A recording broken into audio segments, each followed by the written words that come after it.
Reed.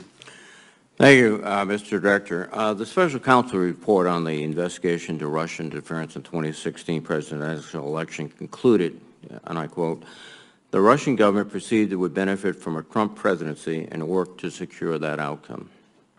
The report detailed two primary information warfare operations, one of which was, in their words, a Russian entity that carried out a social media campaign that favored presidential candidate Donald J. Trump and disparaged presidential candidate Hillary Clinton.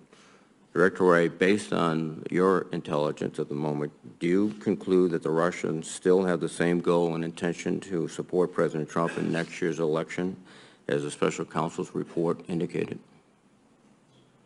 And I think that requires a yes or no. I don't know that I think we have the answer to that at the moment. I think what I would say is the Special Counsel's report speaks for itself in terms of what it found.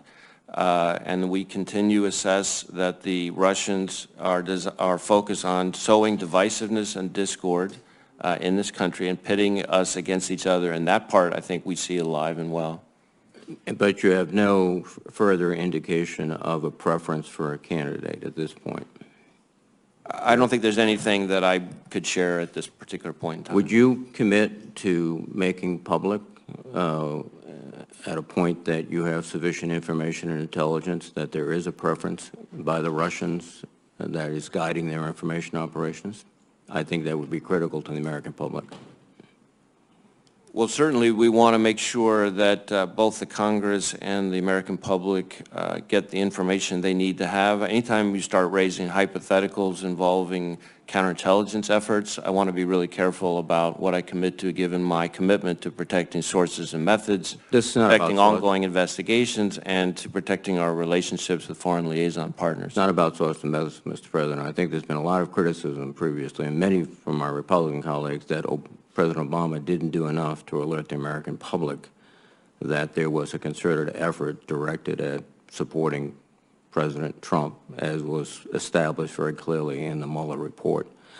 Also, when it was, again, the intelligence communities, their report in 2017, January 2017, quote, "When it appeared to Moscow that Secretary Clinton was likely to win the presidency, the Russian influence campaign focused more on undercutting Secretary Clinton's legitimacy, including by impugning the fairness of the election."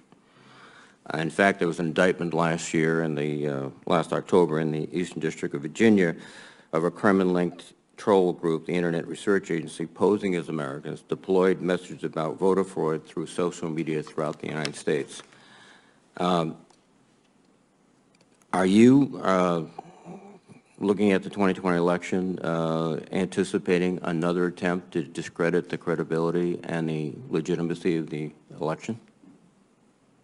We are keenly focused on preparing for the 2020 election in terms of the malign foreign influence threat. We expect to see efforts to, as I said, sow divisiveness and discord, and likely efforts to use fake news, propaganda, fake personas, et cetera, which might be done in a way that would be geared towards affecting particular races, but might also be done just to generate chaos. Either way, but also we're keenly attuned to it and focused on that. Undermine the legitimacy of the election. Undermine the legitimacy of the election, which is interesting because President Trump on the campaign trail in 2016 talked about the only way we can lose if the cheating goes on. It's a conscious parallelism, perhaps, or unconscious parallelism, I don't know which, but we are in a position right now where, particularly if their favorite candidate does not prevail, where the Russians will do what they were going to do deliberately in 2016 and suggest that machines have been tampered with, that immigrants have voted illegally. So what respected and legitimate officer of the United States today has been charged with the task, collaborating with the states, because they run these elections, to immediately communicate with the American public on the facts, i.e., there was no machine tampering, there were no illegal immigrants, or, if there are, the specifics of those facts. Without that, we could face a crisis, and a constitutional crisis of immense dimensions. Who's going to do that? Well, the principal interface between the federal government and state and local election officials is the Department of Homeland Security. And we don't have a director, right? I'm sorry? And we don't have a director. Well, we have an acting secretary. Okay.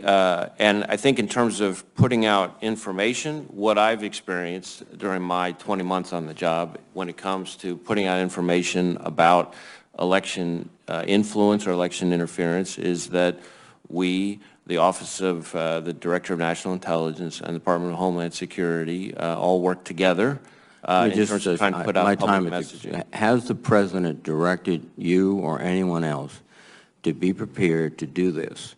Because given what we've observed already, it's highly unlikely that he would be in a position, particularly if he was on the other end of the election, the wrong end, to be arbitrary, to be objective and factual and trying to calm the American public rather than to aggravate the situation.